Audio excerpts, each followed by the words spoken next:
stopped using my name a long time ago, in the alleys of Nyth-Goroth, where the harbor fog clings to the stones like an illness, and the gulls cry as if mourning the living. My name means less than a tarnished coin. The men who find me in the shadows of the docks never asked for it. There I wait, no long gone go for it.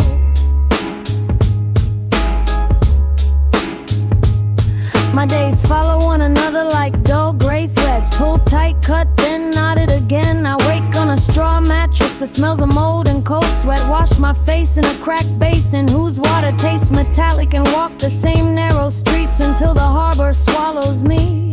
There I wait, that is my work, to endure, to pretend I feel then build. Some men are quick, barely meeting my eyes. Others smell of fish oil and stale sorrow. Some whisper as if their words carry weight. Others speak too loudly as though volume could hide their shame. Sometimes disgust rises in my throat, sharp, acidic, locking my jaw. But I've learned to swallow it. Disgust does not pay for bread. And then there are moments so absurd they barely register. Once at dusk, two young magic students approached me, boys pretending they understood anything about life. One wore a pointed hat, round glasses, and a thin lightning-shaped scar he treated with exaggerated pride. His red-haired companion grinned with empty confidence. They weren't working for the usual kind of trade. What they wanted was so sick and revolting, I refused to describe it. I drove them away sharply, and their childish laughter dissolved into the harbor fog. But the harbor had its own way of reminding me that worse things lived there. A pack of street kids ran past me, bare feet slapping the wet wood, hands quick as rats, lifting purses, bread, thing that wasn't nailed down. They moved with a kind of desperate grace, the kind only children learn when hunger teaches them faster than schools ever could.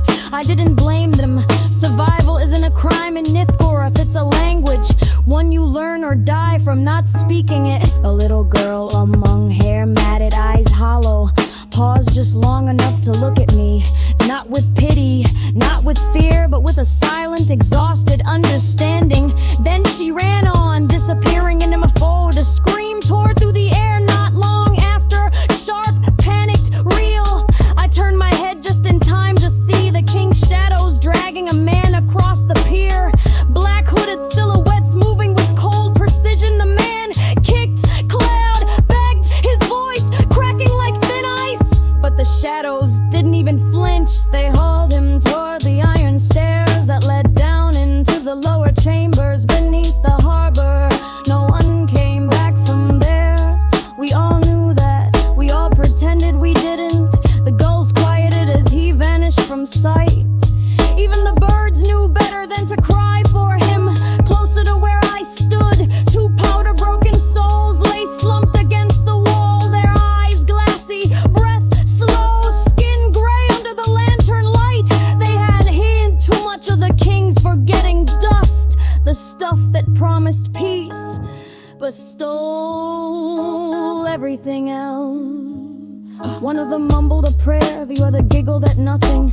Both were already halfway gone. I stepped around them carefully. They were still alive for the moment, but in Nyth-Goroth that didn't mean much.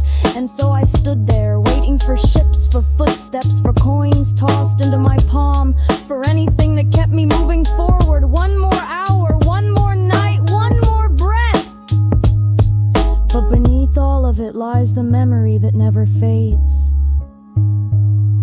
I was 10 when my father sold me.